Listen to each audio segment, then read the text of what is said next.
Hi, this is Michael Uslan. You're listening to Batman on Film.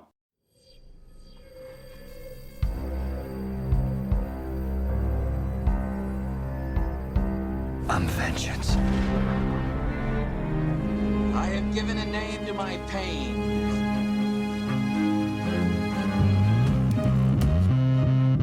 The Batman. Always waiting for some Batman to save you. It's simple. We kill the Bat of Gotham. I'm Batman.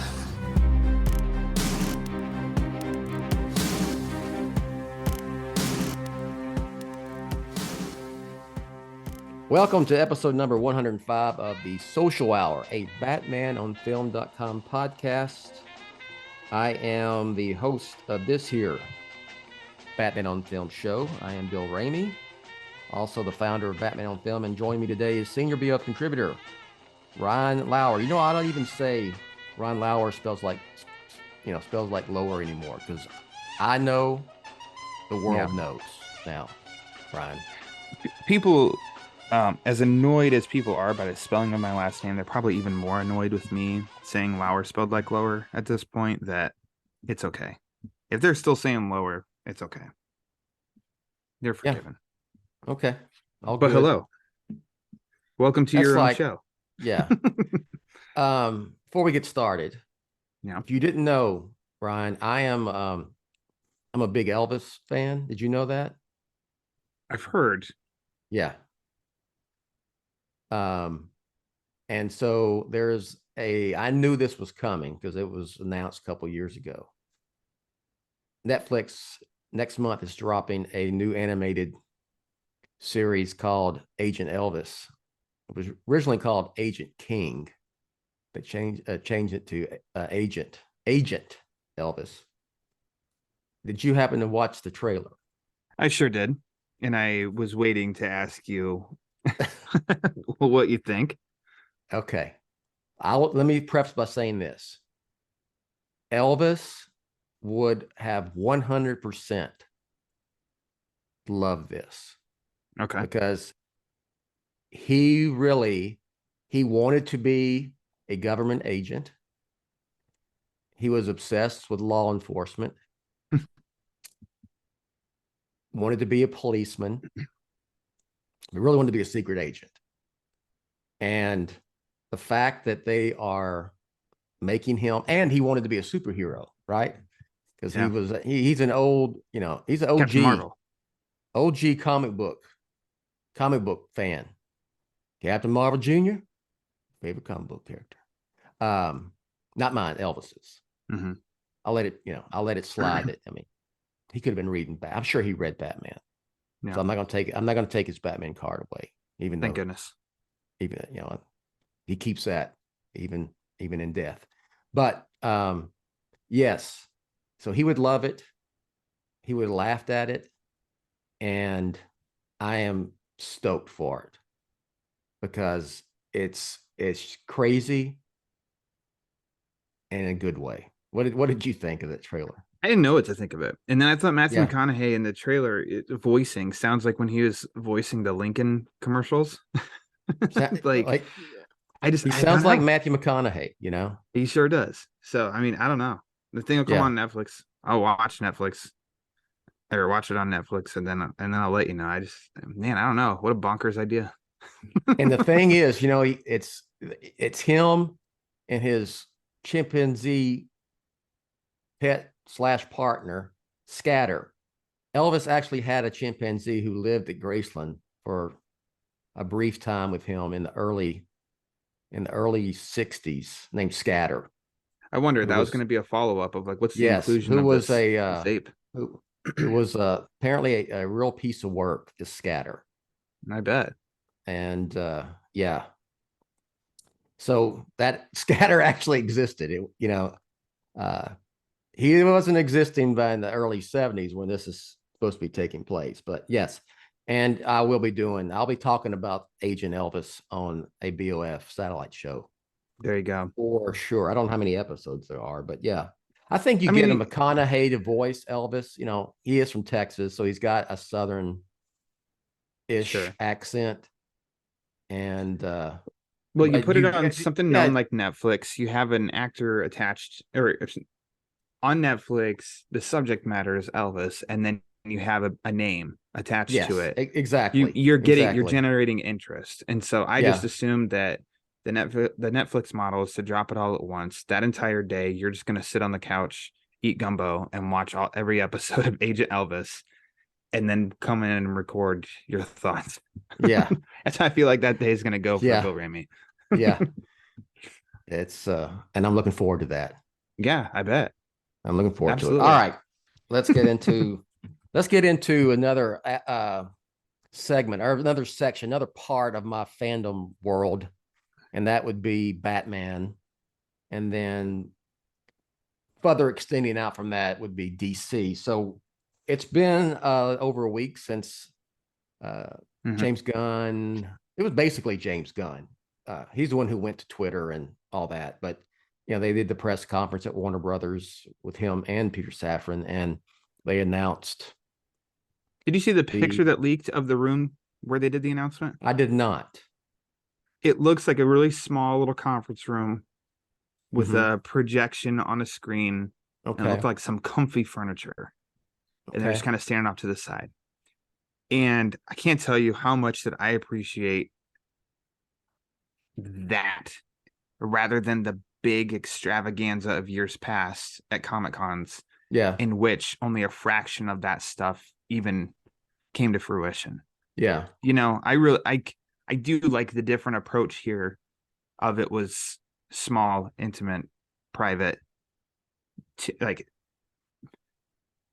there are some people that did know, hinted that they really knew. There's some people that didn't know shit and hinted that they knew something. But Yeah. it basically the stuff came out when the embargo lifted the next day for the people that were in that room. Mm-hmm. So Mm-hmm. I do like the process of the reveal here, and the Yeah. fact that James Gunn made people lose their minds like they deserve to know, and he waited till January 31st for everything to drop. It was I have been to press events Mm-hmm. at the lot, Warner Brothers lot in Burbank. So I'm assuming it's probably something similar to what I've participated in before. Usually that stuff is in a in one of the I don't want to call it there's where they shoot the film. Warehouse. There's a word for it and it's escaping me, but these huge golly it's like a hangar, aircraft hangar, Yeah. but it's where they make films, you know, right? So if you go to Warner Brothers, each one has a number on a plaque, and they'll list everything in Warner Brothers history that's filmed there, you know, Mm-hmm. on the lot in that particular studio. So usually they just set up a like a little conference room type thing in one of those. And I know I was there for Man of Steel and BVS, and they'll have props and stuff, but this was probably a little bit more. It seems the way you describe it, a little bit more intimate. But yeah. Anyway, I'll find a picture and send it to you. yeah, But yeah, it was a lot. It just seemed a lot smaller and less flair and stuff. And yeah. I'm all good with that. And there's been various articles. I guess they probably did some press and stuff besides just the. I guess it was like they met with the entire group, and then they probably had breakout, whatever. Anyway, there's different outlets have different stories about what was going on. So there's been quotes come out and whatnot. Have you what's your take on this chapter 1 DCU chapter 1 Gods and Monsters announcement a week later? I, Have you changed your thoughts at all one way or the other, or I think I land become about. more or less excited about something I than you think I were? land more in line with how I initially felt, which was like cool. Yeah. Um, I mean, you and I have talked before. I can't be on some kind of level be like, oh my god, I'm so excited when it's just words on a screen Yeah. right now. Start giving me information, start giving me looks, start attaching writers, directors, and then actors and stuff, and then start building it, and it can get me more invested and more excited and stuff. Or some things can start to turn me away a little bit more, which is completely fine. I don't have to love everything. And as far as like, I do like a lot of the ideas that they did announce. There's a couple that I just don't really know much information. Looks like, I think out the gate, one of the things is Creature Commandos, in which I don't know how many people watched. A friend of this show, Tim Sheridan, wrote a Sergeant Rock animated short for, I don't remember what movie it was attached to, in which Sergeant Rock, and I knew nothing. I pretty much know nothing about Sergeant Rock anyway. And I watched it because I try to watch all these that are attached to movies. And I watched it, and it turned into basically Universal monsters fighting Nazis. And I thought, what the hell is this? This is awesome. And then only come to find out, Creature Commandos, basically. Holy shit, that's an easy sell. I've been completely in the dark on this. Like, okay, I'm interested. Like that's cool. That animated short, if there's a story that, if there's a group like this, where have I been? So that in itself did what a lot of this DC studio stuff is meant to do. It got me interested. I'm a general audience member when it comes to that, Creature Commandos. I don't know anything. And they got my interest. Hopefully that's what some of these smaller projects, and then even as big as Superman, is going to do, is get these people invested, get people and general audience interested of like, ooh, I like this, what they're up to. Or like right now, they just kind of planted the seed, and then it will grow. And I don't know. I'm excited that hopefully that does happen, because I like liking things. I'm pretty much the same spot that I was in when it was announced. I wouldn't say I'm excited or anything, but it piques my interest. There's a couple couple of projects there that pique my interest. Superman, Creature Commandos, Lanterns. What am I missing here? Those three come to the top of my head pretty quickly. That's about it. None of the other stuff I'm not interested in. What about Swamp Thing? Oh, Swamp Thing. Yeah. Swamp Thing I am. Absolutely. Do you have an investment in that character? Swamp Thing? Like, did you read comics growing up with Swamp Thing or anything? I've read the Swamp Thing comics, not like super invested. Sure. I enjoyed them. It's probably because why I kind of think that Creature Commandos is cool. I was like, when I was a kid, I liked those old school Universal monster movies. Oh, I love those. Frankenstein, Dracula, and all that. The original. And so, when DC did, when they would have like their supernatural stories, as a kid, I enjoyed that stuff. Because I guess because of that. So that's one of the reasons I was always interested and wanted to see that Justice League Dark movie, come to fruition. I hope at some point they do it. With Swamp Thing, it just seems like to me that would be something that would be under the Elseworlds banner, but probably won't be, I don't think. Yeah. It makes me wonder with the Constantine sequel, where is that going to fit? That seems like it would be an Elseworlds film, especially because it's a sequel to a movie that was made 20 years ago, essentially. I don't know how they would fit Constantine in this new DCU, but I mean, you can. It's a movie. You can do anything the hell you want to, but which leads me back to I wrote an article on Batman on Film, opinion piece about, not everything has to connect, and not everything DC has to connect, not all of it. And it was it was like, you got to keep that Elseworlds banner. My fear or concern I don't think I would say fear yet, but my concern is it's just a placeholder banner until, Joker 2 is out. And then once Matt Reeves is done with the Batman universe projects, then it goes away. And I hope it doesn't go away. But then I see stuff like Swamp Thing. When I just said, you think, okay, that should be Elseworlds, but it's not going to be. It'll be part of the DCU. You know what I mean? I think, oh yeah, definitely. And I do think there's a way that it is, quote unquote, part of the DC universe and still kind of is Elseworlds, in the sense of Aquaman had one line from Mira where she said something about, as she's walking out of the water she's just got out of the water and was walking toward him at the truck, and she said something about Steppenwolf, and that's it. Yeah. Otherwise, that movie does feel contained. It's its own thing. But you talk to anybody who's completely obsessed with everything having to connect with DC universe, that movie is part of DC universe. And it's like, to me, is like, there's just one little line there that connects it. Otherwise, it's its own. And I'm like, okay, if that's the route they go with some of these movies,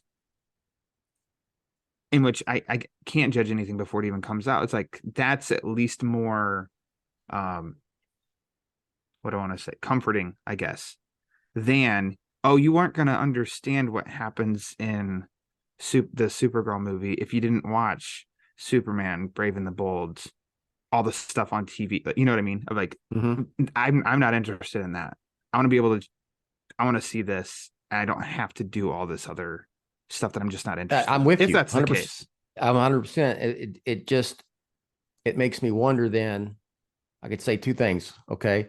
Then why have Elseworlds banner if you're going to go that route, which was way they were going? That was the mantra, and kind of the way they were going about doing things before, under Walter Hamada. His plan was just make DC movies, and if they connect, they connect. They don't. Just make good movies. Just going by some things that James Gunn has said and Peter Safran, is that it just seems like they want this overt connection between all this stuff, While also saying that he's not one, he wants writers and directors to be able to have their vision and their voice. So it's kind of, it's a little, that's hard to do with a very universe. Mature reaction. And listening to that is not like, well, I don't know how you're going to do that. Instead, it's interesting to see how that's going to unfold, because I feel like those are two ideas clashing. Then I want to give you your freedom, but we have to make it fit. Okay, how do you do that? He's mentioned an overarching storyline as well, which makes me go, then how are you going to have a filmmaker do it? Makes you thing? Sit back rather than sit up. Yes. When you hear that, you're still like, oh, instead of, huh? So my thing is, I hope you keep the Elseworlds banner. I hope you take pitches from directors. I hope you not only take pitches, but you bring guys in or gals in, bring filmmakers in and say, hey, what would you do with Jonah Hex? Yeah, that'd be awesome. Like, man, you get a gritty like Jonah Hex movie. So, I mean, we just talked about Swamp Thing and how I said the day after the announcements, and it was kind of said that James Mangold is in early talks. The Variety has an article in early talks about Swamp Thing. And the credibility of that guy, if you look at his filmography, he's got the new Indiana Jones coming out. He directed it. It's coming out this summer. People love Logan. He did Logan. He did Walk the Line way back in the day. He did 310 to Yuma, a Western and stuff. And it's like, there's credibility here of this guy he's a good director. And you bring, that's the first almost like name mentioned in the mix for this. And it's Swamp Thing. It's like, that's something that's worth like being excited about. I'm sure you've seen it floating around on Twitter that there's a great director his name, you might have heard of him, Ben Affleck. His name is floating all over the place Oh, and James Gunn even said they're talking to him. this is psychic. You're psychic. I had wrote Ben Affleck's name down in my notes How for the about show. that? I had no idea. Scouts on it. Had no idea. Wow. But like, you attach his name to a project as a director, and I'm not shitting on him as being an actor or anything. It's just his name as a director. I'm there because he has a credibility of his, his directing resume is like, he's a great director, period. So you attach him to one of these projects, it makes me sit up of like, okay, let's see. Like that's information that's worth being excited for. And those are the announcements I do look forward to, is Apparently learning more. Ben Affleck is interested in being a filmmaker in this DCU. You almost would think a guy of his stature, director-wise, would want to maybe go the Elseworlds route and kind of do his own thing. But on the other hand, that's not required. But that's just another of a positive. I would say you get with that Elseworlds banner is, like I said, hey, what would you do with Jonah Hex? What would you do with Sergeant Rock? Things like that. So, but yeah, I mean, I would find it awesome for a lot of reasons, most of them devious. If he would direct The Brave and the Bold, Pew pew. so and honestly, it being a film, even as a Batman fan, I have very little interest in. You put Ben Affleck there as a filmmaker, and then you're moving the needle for me. You're making me go, okay. That's me wanting to see a film because of the filmmaker. Because there are, this is what I do with like Nolan. I want to go see Oppenheimer because Chris Nolan made it. Yeah. Now I'm also a history nerd, so there's that aspect of it. But you know what? That's another example. Oh yeah, definitely. Spielberg. I'll go see a Spielberg film or watch it when I can because he's the director. There's those just certain directors. Not saying Ben Affleck is a Spielberg, but he is one of the top directors, young directors, even though he's 50. But yeah, that would move the needle for me. Him doing Superman would be interesting. Kind of ironic. Nolan wanted to hire him for Man of Steel, and he didn't do it because he was trying to. This was, he was trying to back in his reinvention days, even though he didn't really at that point need to be reinvented, but he was steering away from those type of films because he was doing Argo and a lot of great ironies if he were to end up attached to the Superman film, and how you said, like, right there, Nolan wanted to hire him for Man of Steel. He played George Reeves, who starred in Superman in Hollywoodland. He starred in a movie as a guy opposite Superman. And then if he were to come back, but he's behind the camera directing Superman, it's just, I don't know, the whole thing right there. It's like, it's just funny. Yeah. If not saying he is or anything like that. Just no. If. I am based on what I heard. He's going to direct something. Yeah. DC. We'll see what it is. I feel like he has the power in that discussion. Yeah. They're like, what do you want? And he could just be like, well, let me think about it. Yeah. He could do that. What's that? That group of anti-heroes. I keep wanting to call them the elite. The Authority? The Authority, yeah. I mean, it could be that. I'd be fine if he does an Egghead feature. Yeah. Grounded and gritty. Yeah. Grounded and gritty Egghead. Yes. Yeah.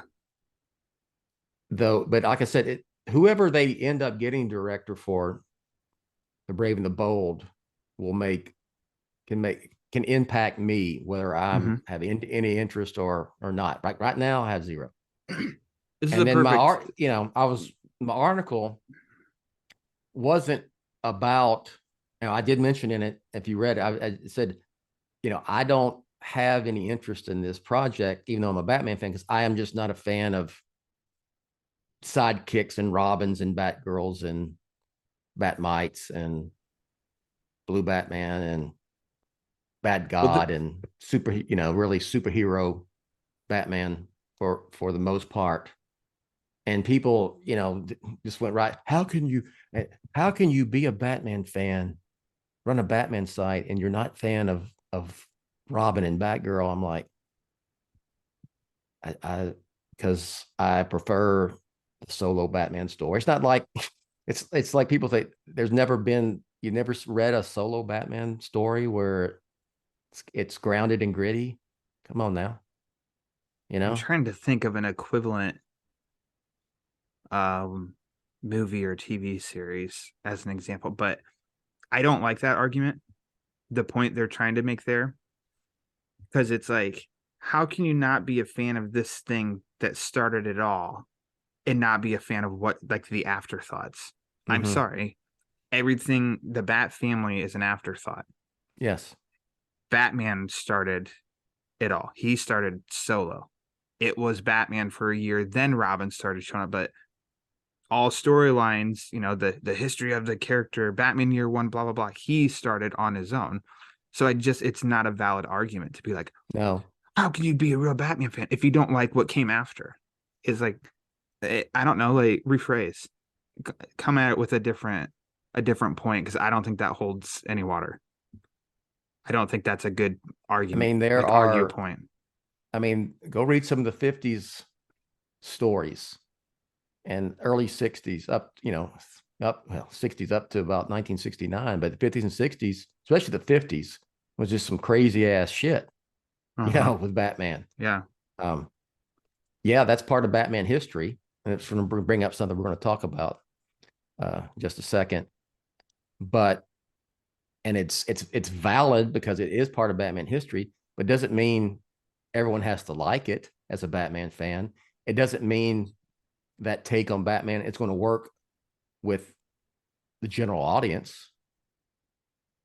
I think the general audience, I've said this many times, and maybe the Batman or the Brave and the Bold will prove me wrong, but I think relatively grounded, gritty, serious Batman is the most appealing to the general audience. And you can say, the proof, Dark Knight trilogy, the Batman, even Batman 89. Yeah. That's a whole conversation, but you're talking Brave and the Bold, and it is something you and I had talked about, obviously, because that's Batman in this universe, so of course we'll talk about it. But you and I, the last Batman animation, was talking Scooby-Doo, Batman, Brave and the Bold. And like every time I've talked Brave and the Bold with you, we've touched on this, and how you like that series, because it seems like you shouldn't. It seems like you shouldn't. Like, it's my favorite animated Batman series. So, and I thought about it after the fact. So, your stance on how you feel right now, and you know me, this isn't gotcha, Bill. It's a question. I'm curious of. Brave and the Bold is so far off your radar upon first announcement, and then you did give it the shot, and it won you over. And I let's disregard the whole fact of that's a TV show as opposed to this is a live action movie. Just the approach.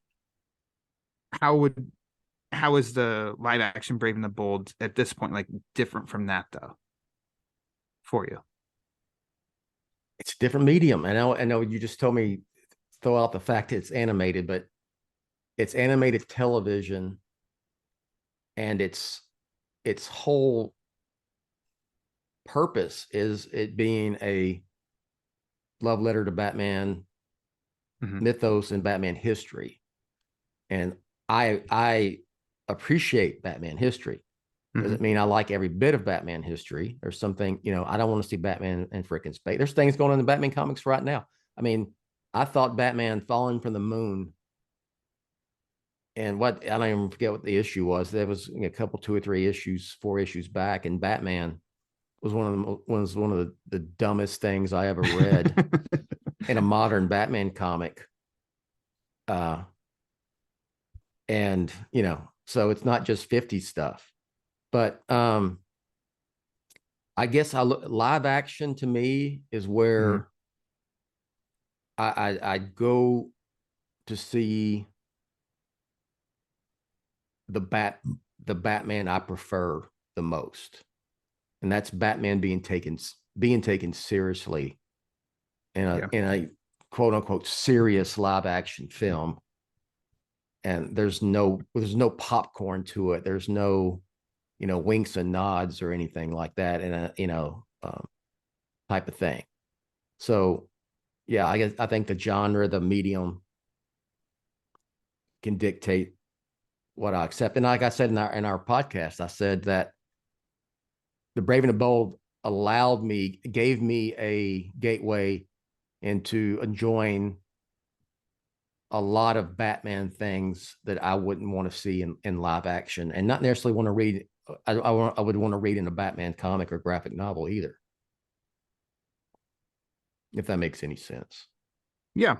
And I know that I'm asking a question and then removing a big portion of your answer by saying, but like, disregard the fact that it's a different medium. But I know that that's a huge, like that is a huge part of it too. Yeah. Of animated television as opposed to live action. But like, you will approach it giving it its fair shot as it develops. I mean, yeah. But I should say also to what I just said like 10, 15 minutes ago is as announcements come out. Because I just said, like, as announcements come out, it could be stuff that does get me excited or pushes me further away. And it might be announcements of where it's going, who's attached and stuff, the angle that could push you further away. Whoever writes and directs it is going to will have an impact on me. Yeah, absolutely. I just think there's still a little bit of you start bringing Batman family and Robin, especially with this Robin is actually going to be this 12-year-old kid, this in Damian. There's just a little bit of like, okay, look, I get it. I'm not your target audience for this, but you're trying to appeal to, preteens, teens, young adults. And I immediately go to, got to sell those toys and things like that, This just in, Christopher Nolan has signed on to write and direct The Brave and the Bold. I'm all in. Done. Throw the wallet. Just throw the wallet right there. Yeah. So something you just said though. Yeah. Sorry, and then we can move on. But yeah, you said of trying to teens, preteens, young adults, and stuff like that. I've heard those. I understand the point that some people also, because the internet is full of a lot of people with opinions, and I mean, my opinion's there. But there's a very hardcore like foot in the sand of has to be accessible for kids. We need stuff that's accessible and not as dark and blah blah blah. And it's like, no, you just need a good story, because people that want to argue that the Nolan trilogy was not accessible to kids, it's like highly regarded, well reviewed, and made a shit ton of money because they were good stories. And you watch anything that Emma Thomas or Christopher Nolan or his brother Jonah Nolan, even David Goyer, I know specifically Emma Thomas and behind the scenes stuff was, we're not worrying about the toys. We're worried about the movie and the story. You make a good movie with a good story, people will come. Your pal Michael Houston says that over and over. It's story, story, story. So I think that whole angle, we have to make it accessible. No, I think you need to make a good movie, and then audiences will come. Because some of your targeted at kids and young adults movies made half of what Joker did. Rated R Joker made half of what The Dark Knight did, and Dark Knight Rises, which were not aimed at kids. They were just good stories. That speaks to, again, my proof of my argument that I think the general audience prefers Batman, and I'll throw in Joker as well because it's a Batman universe film. they want to see Batman that way. Hmm. I'm not going to say on the other hand, look what Batman and Robin did. That's not what I'm saying. Because I can also say Batman Forever was a big hit in 1995. And that's Batman Forever. It's not Batman 89. Certainly not The Dark Knight, nor is it The Batman. Yeah. Different time as well. Yeah. Different time in this genre. So who knows? And, speaking of everything in Batman history,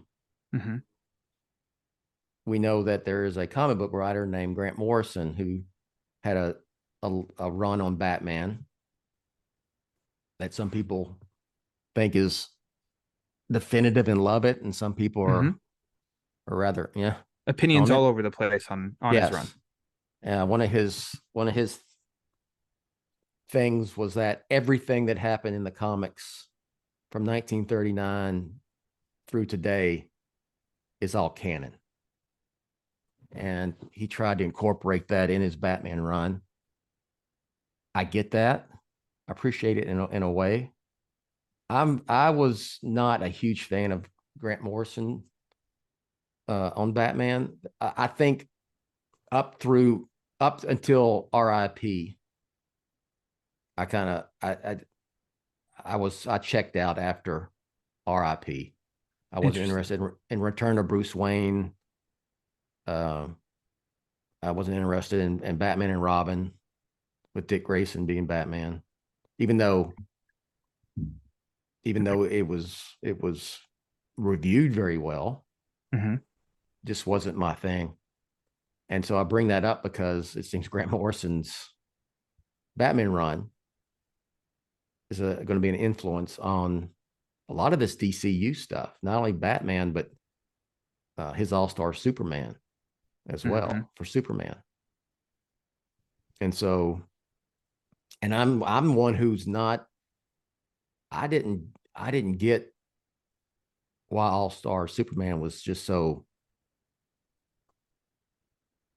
beloved or claimed. I wasn't a huge fan of it myself. It was okay. Garrett would be a great one to have a discussion with about that, because I know it's fresh in his mind, and he's definitely one. I think he's a champion of that story. Yeah. I was just telling you that I haven't read it in a few years, and I just started rereading it. I've actually, our pal Boudin Pockets, Pete, I was talking to him yesterday even, and I said I've probably read that story like 3 times, and each time the gaps between each reading, like I've learned more about DC Universe and DC canon and history and stuff. So it's almost like it is helping with each viewing because I'm understanding a little bit more, or I get a little bit more out of it. So, but my overall impression was that I did like it. My personal favorite Batman or Superman stories, Freudian slip. It's not like my top 3. It doesn't include All-Star Superman, but I think good things about that story. But I can't tell you like what maybe influences James Gunn or what he pulls from it, because it's not fresh in my mind right now. When the first thing that comes to my mind with All-Star Superman is that Superman is really portrayed as super wholesome. Yeah. I know that I do visually, I can flat out like panels, like I can fly through my head of panels from that and coloring and all of it. Like it looks great. I know it's a great Gary Frank. Book. No, it was Frank Quitely. Frank Quitely, yeah. Yeah, I had Frank. I had the Frank part. Yeah. Frank Miller. Close. Yeah. Frank, of course. Yeah. All-Star Superman by Frank Miller. But I mean, Superman is facing mortality in that story. Like that's a huge part. So it's like, okay, maybe that's something that Gunn's pulling from there. And the wholesome aspect, in which the more we hear about his approach and stuff, it's like good, like great. If it is, and not bright, like let's skip down the street, Superman holding hands with kids and singing, fairy tale songs, whatever. But at least like an optimistic and a sky that is like bright blue, you know, Mhm. and that Yeah. that symbol is bright on that suit. It's like, yeah, I feel like that's a Superman that we could all be really excited to Yeah, see. I think that's the route to go Mhm. in terms of betrayal of Superman. I like optimistic, which kind of go back and say you want something like Superman the movie again, you know, Mhm. which Anybody is pushing fine. back about blah blah blah? It's like, no, don't Yeah. think like the exact same story No, or no, no, no, no, it no, was a no. Yeah. different time that it was made, but there are Yeah. core characteristics of Superman the character in Hmm. that movie that I feel need to be Hmm. present in this new iteration. Hmm. Like it doesn't matter who's wearing the cape. It's like, no, Superman at his core, there are certain elements that you just kind of don't change. Hmm. And that's what needs to be present. As for what you said with Morrison's Batman 655 is when it started. And that was actually when I finally was able to get into back reading monthlies and following along with everything. Morrison's ride on Batman to me was a lot of fun. And I was rereading, like, every month a new issue came out. I was Hmm. going back and reading everything up to that over Hmm. and over again. And I feel like it got all the way up to RIP, and then RIP was a disappointment because it just kind of went like, yeah, we were building up toward this, but this is just a tease because I'm not done with my story. Yeah. And it was very like, well, Exactly. what the hell is the Yeah. point of all this? Yeah. And then it went to the Batman and Robin miniseries, and I love that miniseries actually, Hmm. which surprises the hell out of me because I don't like Damian. But I think Morrison birthed the Dick Grayson Damian relationship in that and made Damian tolerable. And the key to that was Dick Grayson. But we already heard Morrison, all this, and the image used from Batman and Robin, or one of the Hmm. covers. It was the third arc in that Hmm. one where it looks like Damian's gonna behead Batman or Dick or something in the cow, but I'm getting sidetracked. We already know it's not a direct adaptation or anything Yeah. because it's father-son relationship. James Gunn even said that. It's Yes. gonna be Bruce Wayne and Damian. Yeah. So scrap any possibility that Dick Grayson's gonna be. Yeah. No, he's not gonna be, period. I'll confirm it with James Gunn when I have lunch with him this weekend. Yeah. But Yeah. I think pulling from Morrison is going to be inspired by, well, number one is the creation of Damian Wayne. Morrison Hmm. created that. So already influenced by Morrison's run. Science fiction-ish approach is a little where I'm hesitant, and I do feel like that might be a little bit of an influence as well. Because he did take Batman and put him in, there was a final crisis at the time, and when it goes like he's a bat god and stuff like that, I really do like, I love Batman, I'll follow him wherever he goes. That's not my cup. That's where uh, my fear is. There, I use that word fear. My apprehension is yeah, that they are going that route, like full on super Batman. Yes, Batman's superhero, but you know what I mean? yeah. Superhero Batman, Bat God, um, type of Omega take. sanctioned. You Oh, know, there's a term that oh god, I hear Omega with Omega Batman. sanction. Oh gosh. uh Man, Let me let's circle back to this real quick. But with yeah, Superman, sorry. I want to just real quick because I want to get. Sure. I know this is Batman on film, but do you think there? I think the Superman film is very important. I think it has to be a huge hit. I think it Yeah. has to hit every marker. It has to do well at the box office. It has to do well with critics. And speaking of the box office, that means people go see it. Do you think that maybe that's just people, general audience, just aren't interested in a Superman film? Because we've Right had, now, I don't know that, like, I can only speak my opinion. yeah. And I know most people that I flat out know and encounter face to face in my life our general audience, basically. Mm-hmm. They all know who Superman is. Yeah, of course. Guarantee you, none of them have mentioned to me asking about a Superman movie. They'll make comments to me about Batman movies, like all the Yeah. time, but Superman movies, no. Batman is a popular character amongst the mainstream. They will turn out for Batman movies, period. Yeah. And I think a lot of that, I'm not going off on a tangent, but I think a lot of it is to do with the way they're used to Batman being portrayed on the big screen. He's relatable. He doesn't have superpowers. So there's that aspect of it.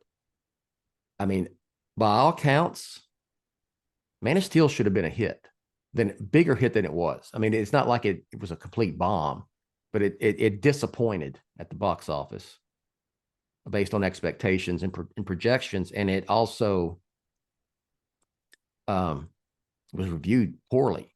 And I say that as someone who, quote unquote, borderline loves it. I gave it a great review when I went and saw it 2013 at the presser out there, California, in LA. But I mean, you had Nolan's name attached to it. He was, the fact that Nolan and Goyer were involved and Nolan was producer, that was used in the marketing for that film. And I mean, this is Chris coming off of Dark Knight trilogy. It's also the icon of an iconography of Superman. No matter how big Marvel gets, I do feel like there's something with that S that people like. Maybe the most popular symbol in the world. Is he? Sorry, hold on. In this, go ahead. In this genre, realm, etc., all that stuff, everybody knows what that symbol is. Superman. The whole Marvel superhero, Avengers, everything against Superman. You might put your money on Superman. Like, he's just like, that's the icon that Superman is. Is he iconic because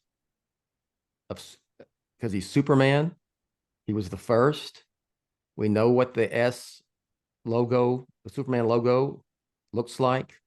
It and the bat symbol are probably the two most well-known logos. I think superhero so too. Logos. They are. I think so. But does that equate to a desire to see a Superman film? I can only speak for me. Yeah. It doesn't equate to it now. I don't know that people would necessarily think that we're missing out on a Superman movie. Like, and I think that's the approach you got to make for it. We got to make people want Superman in theaters. So there was a lot riding on it. The argument of like, well, Superman and Lois is doing really well. That doesn't float. I don't think so either. Smallville went for 10 years. That doesn't float. That argument, don't come with me with that. Don't bring up animation. Don't bring that argument doesn't work either. Okay, that's different. That's a different medium and niche audience. So it's just I really am concerned. Because if you don't just blow it off the doors with Superman, then you're behind the 8 ball.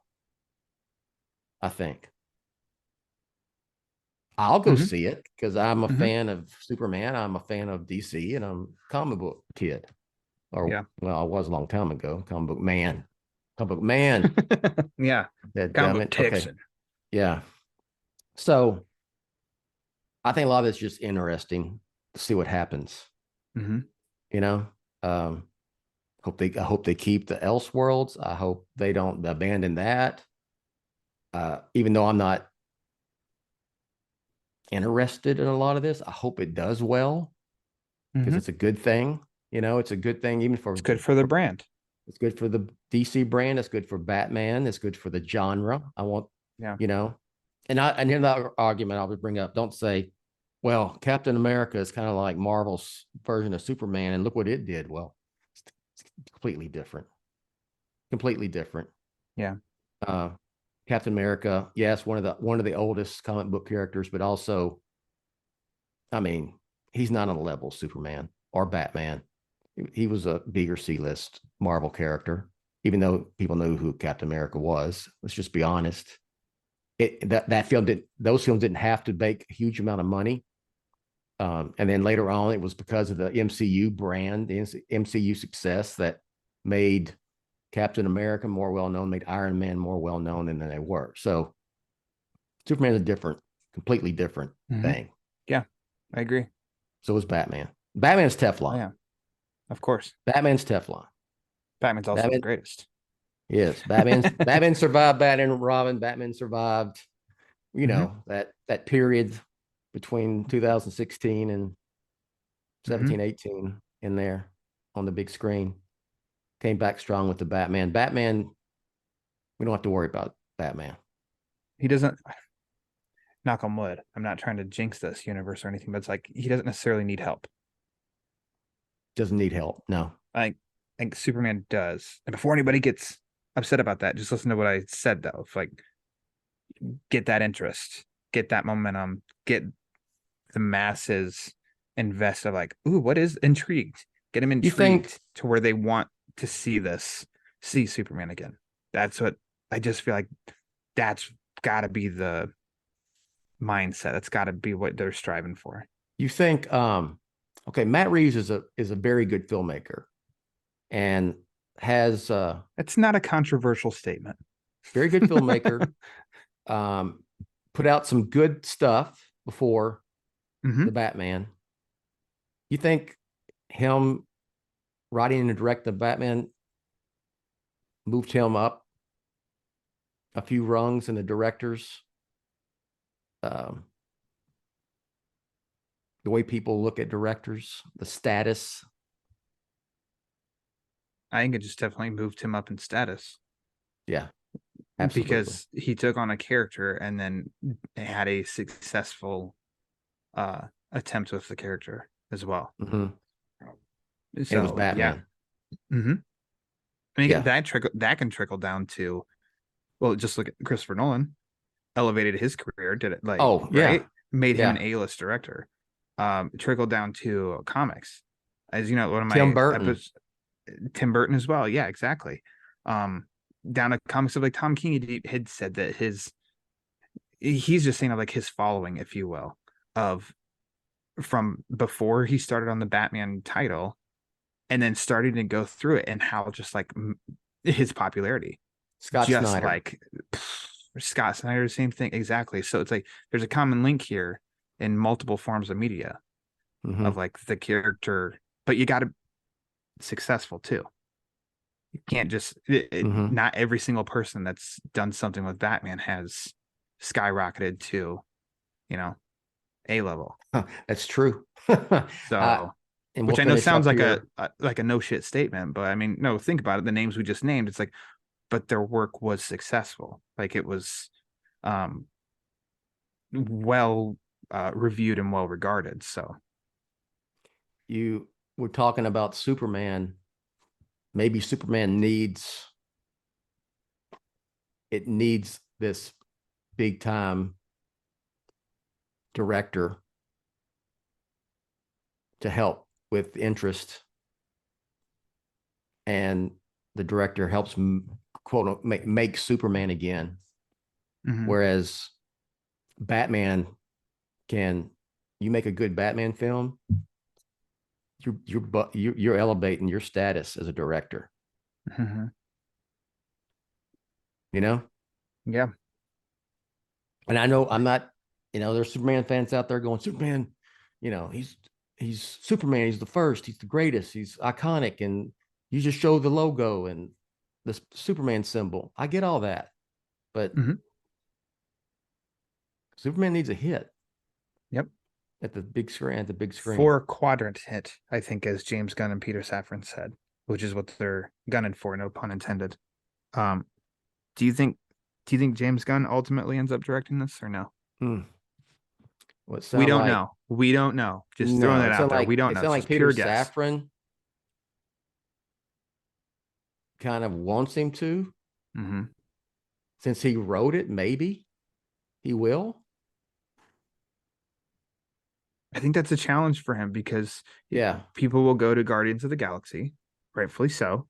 Mhm. He did Suicide Squad. This is a total like a tonal change for him. Like, so I feel like that would be a little bit of that'd be interesting to him and intriguing to him of It that wouldn't- challenge and not like characters full of like irreverence and stuff and kind of like, you know, got a little bit piss and vinegar in them. Instead, you've got Mr. Wholesome himself. You know, like that's a pretty good challenge. Not to mention he's writing it. He likes to direct to It material wouldn't he shock writes. me if Affleck directed it. It really wouldn't. I'm just Yeah. throwing that. I'm just saying that. I don't know. Sure. The only thing I know is he's going to direct a DC film. Mhm.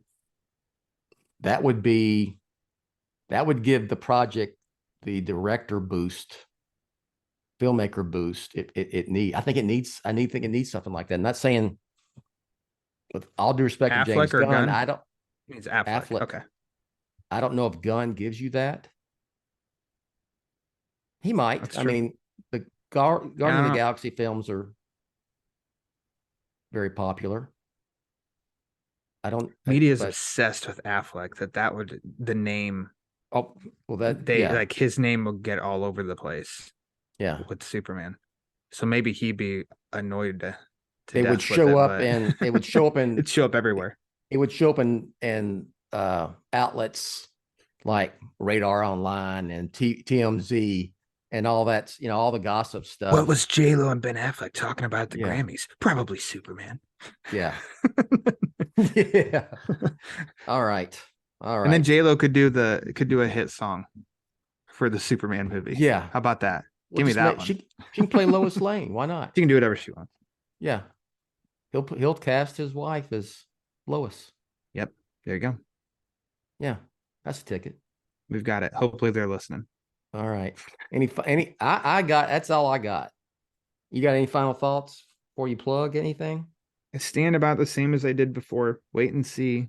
I'm optimistic, but I'm an eternal optimist. We'll see as the stuff, as more comes to light. I think it'll be quiet for a little while because that was the big one waiting to get. We got the plan, and now we'll wait as they're working on it. Working toward it and signing people and stuff. You also got 4 films to promote this year. Mm-hmm. It's not like they're going, F these 4 films. Let's just get this year over with. We'll just. No, they're not doing this. Care. I'm sorry. There's it's just a stupid trend of seeing online of like, well, man, I just don't care about these movies this year then because I know they're resetting.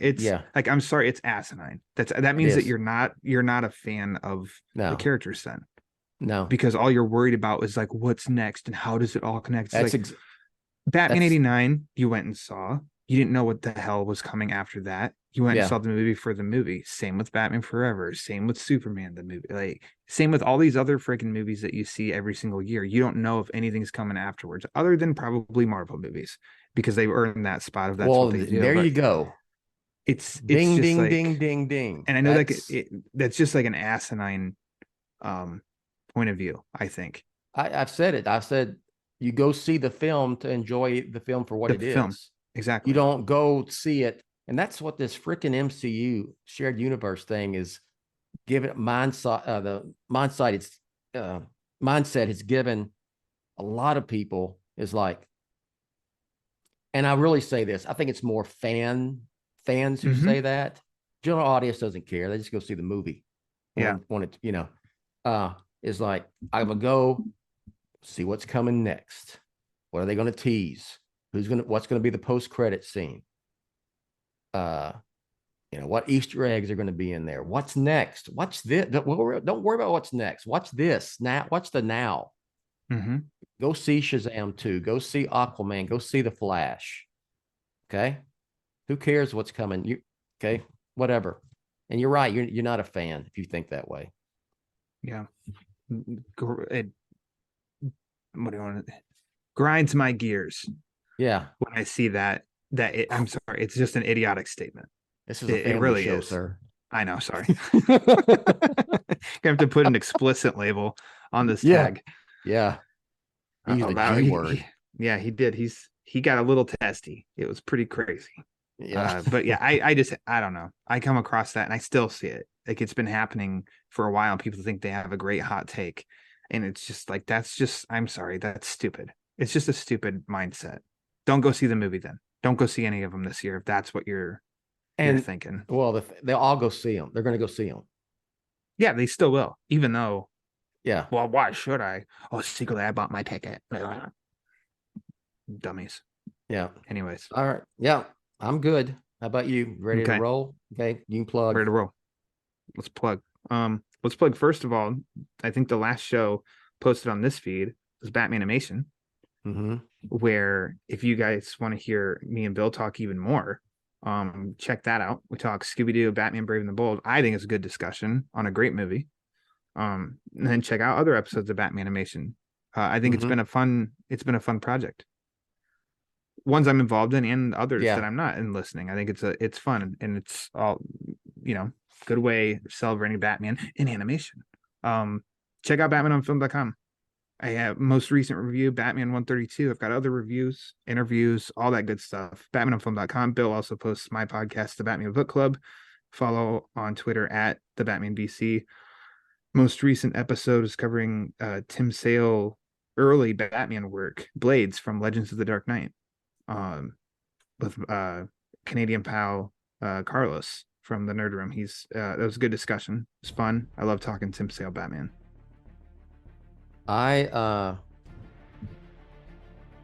If you're listening to this right now, we're recording on the 8th of February, 2023. But by now, yes, the new Batman animation is out. And also another episode of Chapter by Chapter. We're currently in the Batman 89 season. And we're on chapter 6. And that was 6 is good. Wait till they get a load of me. Is the name of this episode. So check that out. That is on Batman on Film. That's pretty much all I got. I will give everybody a heads up. You will see a few tweaks and changes to Batman on Film, the website, here very shortly. Not dramatic, but there will be some changes aesthetically. Everybody's fired. Yeah, firing. That'd be a funny change. You let them all go. Yeah, I'm firing Pete Vera. Pete hears that, he'll have an episode. Ouch. Yeah. No, Pete's fine. Everybody's fine. All of Team BOF. So, yes, but there'll be just some tweak aesthetic changes, a little bit of upgrade. So that's all I got. Check out all the stuff. Announcer Rachel will take us out, and we'll catch you next time. Thanks for listening to the BOF Social Hour, Jett's official vlog and podcast on Batman on Film. Follow Jett on Twitter at Batman on Film. Follow the BOF newsfeed on Twitter at The Batman on Film. For Jett and everyone at BOF, I'm announcer Rachel. Authoritative, definitive, the original, Batman on Film, established in 1998.